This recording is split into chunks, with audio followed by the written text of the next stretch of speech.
Ayan, dahil dito tayo ngayon ng schedule sa kusina, general cleaning. Nakita ko tong tirang pasta, spaghetti. Dahil kakaunti ito, hahaluan ko ng macaroni. Ayan, lulutuin natin. Para meron naman tayo ditong naka-stack na spaghetti sauce. Kumuha na lang sa tindahan ng giniling. Tapos, gatas. May tira din ditong keso. Kaya ayan, pagsamasamahin na natin mga idol. Lagyan natin ng oil. Yung tira na pinutol-putol ko. Tapos hinugasan ko. Para sure na malinis kasi bukas yung plastic niya. Ilagay na natin.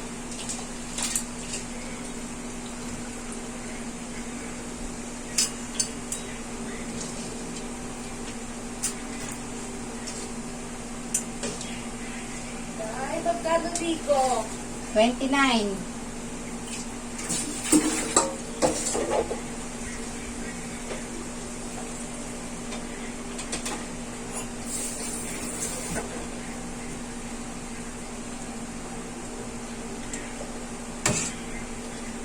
Meron na itong oil at saka salt. Lagay na natin ito. O diba? Kakain na naman si Inday. Kaunting linis, kakain na. Kami lang na mga bata dito, kaya tama na tong pagkain namin. No rice muna. Ito na ang aming lunch. Breakfast and lunch para tipid. Pag-isahin na lang natin para bawas taba.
Kailangan dahan-dahanin natin kasi masisira ang ating kawali.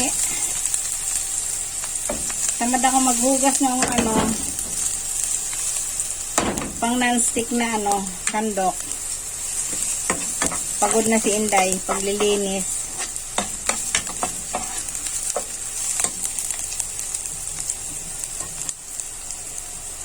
Lagay na natin ang giniling. Tama na yan kaunti. Kahit ang masyadong maraming karne.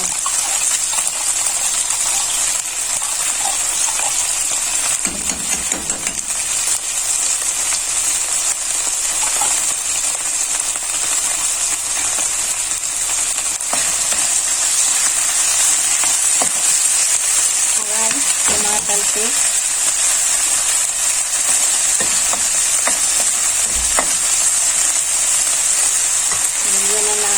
Madali lang itong maluto kasi luto na yung giniling inkan. Giniling inkan. Lagyan natin ng kaunting asin.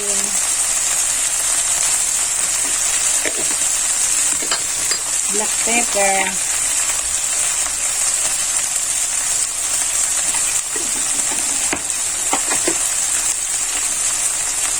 Nandun din yung asin.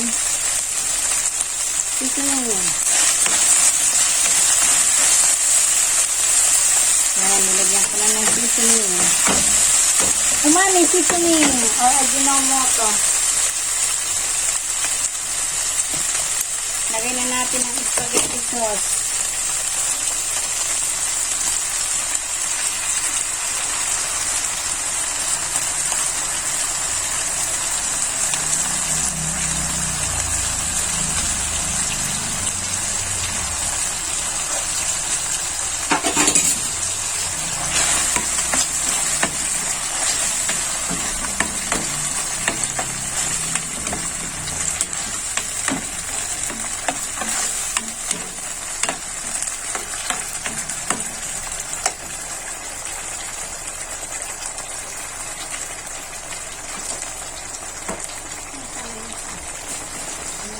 Dito.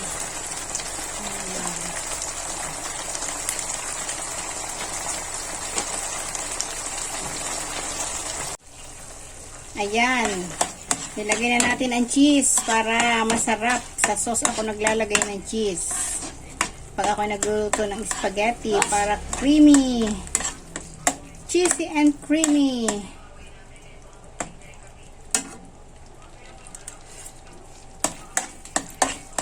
Sarap.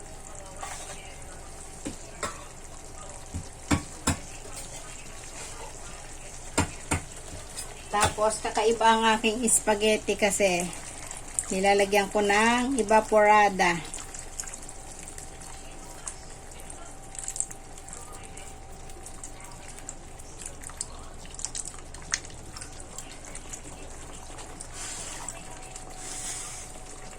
Nilhat ko na yung evaporada para maraming sauce.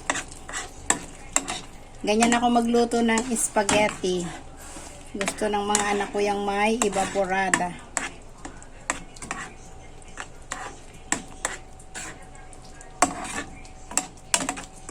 White sauce.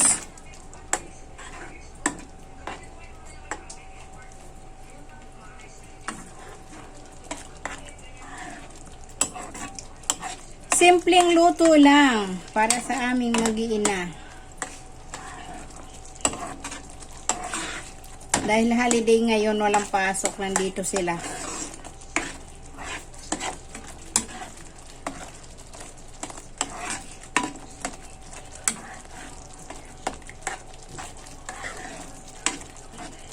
Palapot-laputin lang natin.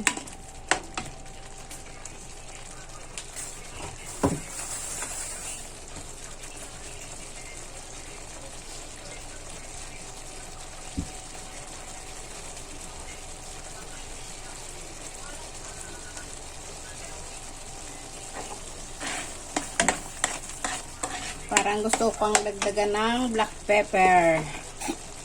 Gusto ko kasi makapit yung black pepper pagka magluluto ng sauce. Iba ang aking gusto.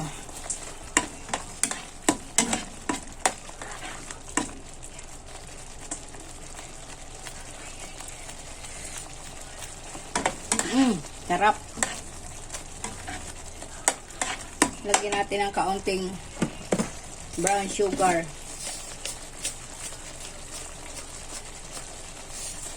Yan. Tama na yung kaunti. Tapos lagay na natin ang hindi ko gaano niluto ang sauce. Ang pasta. Kaya ilagay na natin dito.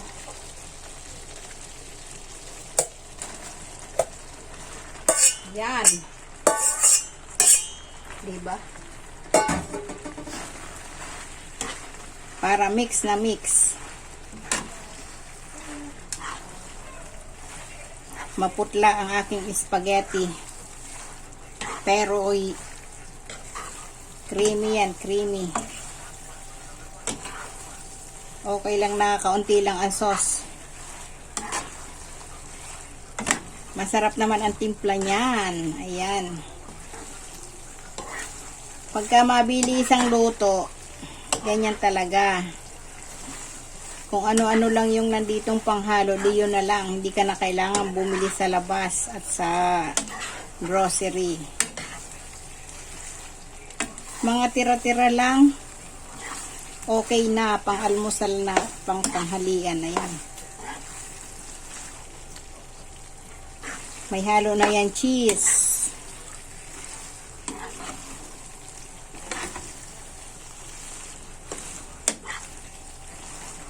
Dahil bagong bihis ang lamesa ko, di ba? Oh?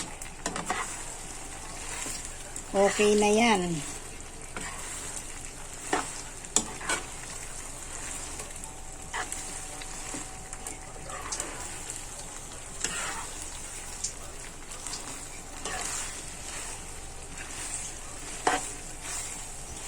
Para hindi masayang yung mga tira-tira.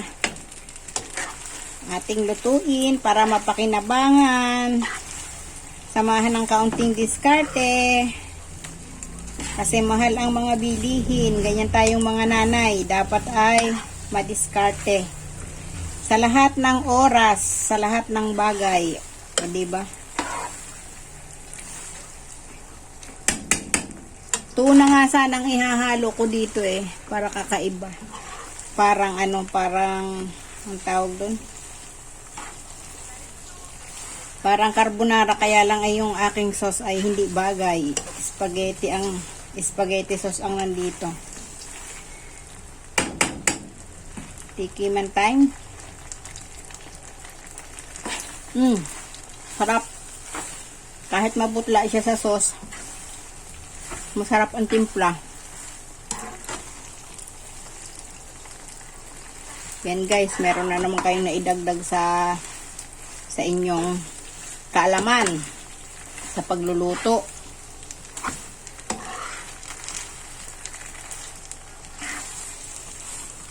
Ayan, dry na. Tama na, luto na yan. Kainan na.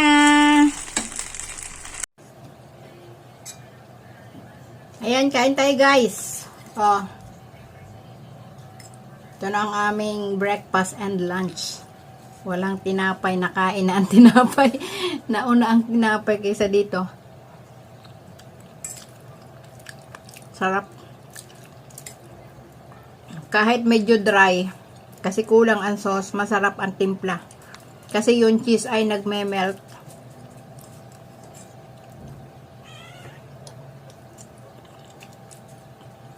Sarap guys. Yung cheese